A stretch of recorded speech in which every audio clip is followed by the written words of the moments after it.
Muito antes de eu aceitar Jesus, eu ouvia esses louvores. A minha família era toda da Igreja Deus e Amor. Eles louvavam muito esses hinos lá. Tem pastores, tem 3 pastores na minha família. E sempre foi da Igreja Deus e Amor. E é um hino que a gente sente a presença de Deus, né? Para não ficar somente nas minhas palavras, eu quero deixar uma breve reflexões aqui. Se encontra em Romanos. Eu gosto muito do livro das cartas do apóstolo Paulo, sabe por quê? O apóstolo Paulo, ele não fala das maravilhas que ele fez, né, missionário? Ele fala somente das lutas. Ele fala das perseguições que ele passou, das pedradas que ele levou. E ele nos ensina, em todas as cartas dele, ele nos ensina a nos fortalecer no Senhor. Porque vai vir as lutas, vai vir as perseguições, vai vir as batalhas contrárias. E lá em Romanos 5 ele diz assim: sendo, pois, justificado pela fé, temos paz com Deus, por nosso Senhor Jesus Cristo, pela qual temos entrada pela fé e esta graça na qual estamos firmes, e nos gloriamos na esperança da glória de Deus. E não somente isto, mas também nos gloriamos nas tribulações, sabendo que as tribulações produzem paciência, e a paciência a esperança, a experiência, e a experiência a esperança. Versículo 5: e a esperança não traz confusão, porquanto o amor de Deus está derramado no nosso coração pelo Espírito Santo de Deus. Aleluia. Que maravilha, né? A tribulação nos traz esperança. Eu fico olhando essa aqui, nas tribulações produz paciência. A tribulação tem que gerar para nós paciência. Você está passando uma tribulação danada. Nós temos que falar que nós estamos pacientes esperando no Senhor. Porque os cristãos não podem dizer que está passando tribulação. Tribulação quem passa é o ímpio. Nós passamos guerra espiritual, mas nossas guerras nós temos que louvar a Deus, porque Deus está no controle de tudo. Aleluia! Deus está no controle de tudo. Deus sabe o que precisamos, sabe? Deus sabe o que nós queremos, sabe? Mas é o que Ele tem para nós. É aquilo que Ele tem para nós. Muitas das vezes, que nem o Tiago Douglas falou aí, nós queremos as coisas, nós queremos as promessas de Deus antes do tempo. Nós não temos para nós estamos vivendo uma geração, missionários, que nós não estamos esperando o tempo de Deus se cumprir nas nossas vidas. Nós estamos querendo as coisas do nosso jeito. Do nosso jeito. O filho pródigo não tinha direito à herança, tinha ou não? Tinha direito à herança, que ele era filho do pai, mas já era o momento dele receber herança? Não era o momento. O pai não estava morto, o pai não tinha morrido ainda.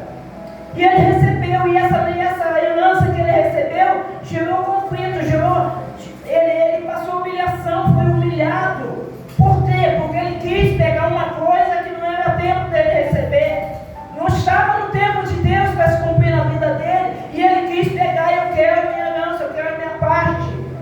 E aquilo ali gerou desconforto com ele, ele passou humilhação, até ele se arrepender e falar assim: eu tenho que voltar para a casa do pai. Sabe o que acontece hoje em dia? Nós não estamos sabendo esperar o tempo de Deus. Muitas das vezes entramos na igreja e saímos porque fala assim: não aconteceu isso, não aconteceu aquilo. Aí não aconteceu, a pessoa sai da presença do Senhor, se afasta. A pessoa está se afastando da presença de Deus muito fácil. Muito fácil. Não está esperando viver o que Deus tem para nossas vidas. Quando eu aceitei Jesus, eu falei somente uma coisa: eu quero viver o que Deus tem para mim. O que Ele fazer para mim vai ser complemento do que eu estou na presença dEle. Porque eu falei, quando eu aceitei Jesus, eu falei para Deus: Deus, eu já fiz de tudo que eu tinha que fazer nesse mundo. Então eu não quero mais viver nesse mundo. Eu quero a Tua presença na minha vida. Glória a Jesus. Então, a partir do momento que você se posta na presença do Senhor e você é sincero com Deus, Deus cumpre na sua vida aquilo que você deseja.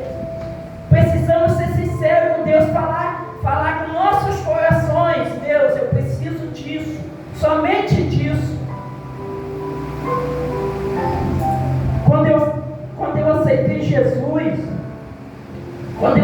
Jesus, missionário, eu pedi duas coisas para Deus. Duas coisas. Eu morava alugado, morava em casa alugada, eu gastava muito dinheiro. O senhor me conhece um pouquinho, que eu vivia lá só no Tietê, lá na Tietê. Eu vivia com negócio de passarinho e cavalo, eu botava aposta alta, negócio de cavalo, gastava muito dinheiro, ganhava muito dinheiro, mas gastava. Satanás dá dinheiro a você, mas dá e banha. Ele dá e banha. O que Deus dá é completo para você ser fiel. Ele não tira de você. Mas Satanás não dá. Satanás dá com uma mão e tira com a outra. Eu ganhava muito dinheiro, mas eu perdia nos cavalos. Eu começava a botar carreira de cavalo. Quando eu aceitei Jesus, eu falei: Senhor, eu só quero duas coisas. Eu só quero que o Senhor me dê uma casa para mim morar. Uma casa para mim morar. Eu morava alugado na casa do meu irmão, eu morava na casa do meu irmão alugado. Quando eu aceitei Jesus, eu falei: só quero duas coisas: que o Senhor me dê a minha casa e que meu pai se converta ao Senhor. Meu pai ia completar 90 anos, missionário. E meu pai era um católico roxo, missionário. Meu pai era um católico roxo. Se você entrasse no quarto do meu pai, estava assim, cheio de cruz, crucifixos. Ele andava com um cordãozão aqui e cá embaixo, com aquela cruzona.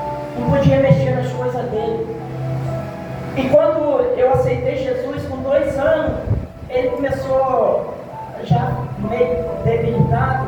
Meus irmãos não queriam mais tomar conta dele. Eu ainda era solteiro, eu não era casado. E eu falei, juntaram todo mundo e falaram assim: vamos botar nosso pai no asilo. Eu falei assim: pelo amor de Deus, nós somos 11 irmãos, vamos botar nosso pai no asilo. Aquele que cuidou de nós, criou nós vamos botar no asilo. Cada um falou uma coisa: eu não posso cuidar porque eu moro assim. O outro falou assim: a minha casa é pequena. Eu fui falando assim: tudo bem, eu vou cuidar do meu pai, vou levar meu pai para lá, eu vou cuidar dele. Eu sou solteiro ainda, eu era solteiro ainda. Eu vou cuidar do meu pai.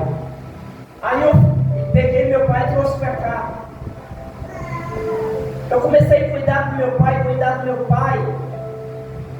Meu pai foi melhorando. Ó, 100%. Meu pai usava fradão, meu pai não ia no banheiro sozinho, precisava levar para tomar banho. Um ano que ele morou comigo, ele melhorou tudo isso. Começou a tomar banho sozinho, no banheiro sozinho, comia sozinho. Gradativamente. Glória a Deus, aleluia. E eu comecei a falar de Deus para ele. Glória a Deus. E ele um dia falou assim: Daniel, eu quero aceitar esse Jesus. Eu falei assim: pai, eu quero aceitar esse Jesus. Ele já não sabe mais aqueles cordãozão, porque lá em casa também. Glória. Eu falei assim: o senhor quer mesmo, pai? Então tá bom, vou marcar com a pastora e vou levar o senhor e nós vamos se batizar. Meu pai se batizou, tomou muita Santa Ceia, ia para a igreja comigo, ele ia caminhando comigo para a igreja. E meu pai se rendeu aos pés do Senhor. E a minha casa, como é que eu falei, eu morava de alugado com meu irmão, na casa do meu irmão. E hoje em dia eu sou dono da casa que era do meu irmão, que eu morava alugado. E tem uma casa na Rua 12 também, nos fundos da minha casa. Eu não tenho só uma casa, eu tenho 2. Eu não estou falando isso aqui para engrandecer meu nome, não. Ao nome do Senhor. Eu não gosto de falar isso, achar que me engrandece eu, não. Oh Deus, aleluia. Fé e acreditar, Ele vai fazer na tua vida, assim como fez na minha. E pedi a Deus se cumpriu. Meu pai se batizou e foi embora com o Espírito Santo de Deus. 2 anos depois meu pai faleceu. Só esperou eu casar, participou do meu casamento. Um mês depois ele faleceu. Faleceu com Aleluia, Deus.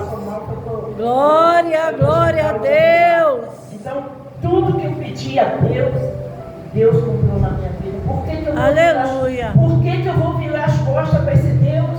Se Deus fez tudo na minha vida, eu vou virar as costas para Ele para quê? Eu tenho que continuar adorando o nome do Senhor Jesus. Amém? Amém. Fica somente com essa Amém. reflexão. Se você está pedindo algo de Deus, pede com confiança e fé. Amém. Aleluia. Porque nós temos fé, temos que ter fé. Amém? Desculpa um pouquinho, eu agradeço a minha oportunidade, não, Jesus.